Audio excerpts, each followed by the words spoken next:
এটি কোনো গ্রাম নয়, রাজধানীর হাতিরঝিলের চিত্র। তীব্র গরমে ঘরে থাকায় যেন দায়, একটু প্রশান্তির আশায় দুরন্ত কিশোরদের এই উদ্দীপনা। শিশু কিশোরদের পাশাপাশি বড়রাও নামেন ঝিলের পানিতে।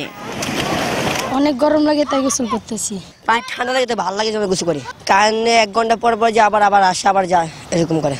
ঘরে ঘন ঘন লোডশেডিং এর যন্ত্রণা আর বাইরে প্রচন্ড তাপদাহ, দুই মিলিয়ে বিপর্যস্ত ঘনবসতি ঢাকার মানুষের জীবন। বিশেষ করে সবচেয়ে বেশি দুর্ভোগ পোহাচ্ছেন খেটে খাওয়া মানুষগুলো।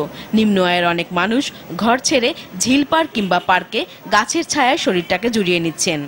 আর মশা ছড়াই গেছে, মশাতে পোলা পানের যত অসুখ বিসুখ ছড়াইতেছে। খুব কারেন্টের কষ্ট, পানির কষ্ট। জন্ডিস হয়, এই কারণে বাত ঠান্ডায় থাকতেছি, বাতাস খাইতেছি। গরমের মধ্যে তীব্র যানজট ভোগান্তির মাত্রা যেন আরো বাড়িয়ে দিচ্ছে।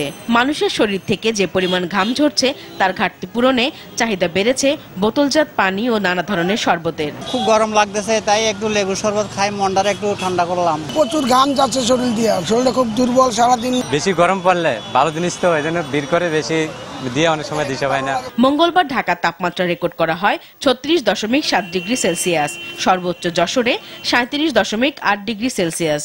আবহাওয়াবিদরা বলছেন এই তাপদাহ থাকবে আরো কয়দিন। বৃষ্টি না হওয়া পর্যন্ত তাপমাত্রা কমার সম্ভাবনা নেই। বর্তমানে যে মৃদু তাপপ্রবাহ চলছে, এটা আপনার 25 তারিখ বলা যায় যে আপনার 25 তারিখ পর্যন্ত অব্যাহত থাকবে। 26 তারিখে গিয়ে হয়তো তাপমাত্রা ফল করবে, তখন হয়তো অনেক জায়গায় 26 তারিখ 27 তারিখের দিকে আপনি হয়তো ঝড় বৃষ্টি পাবেন। সকালে উদিত হওয়ার পর অস্ত যাওয়া পর্যন্ত কিন্তু 13 ঘন্টা 40 মিনিট পর্যন্ত আমাদেরকে সে কিরণ দিচ্ছে। তাতে বলা যায় দিনে এবং সূর্য সরাসরি মাথার উপর কিরণ দিচ্ছে, এটাও একটা কারণ। এদিকে রাজধানীর হাসপাতালগুলোতে ক্রমেই বাড়ছে রোগীর চাপ। গরমের কারণে জ্বর, ডায়রিয়া, টাইফয়েড ও হিটস্ট্রোকে আক্রান্ত হচ্ছেন অনেকেই।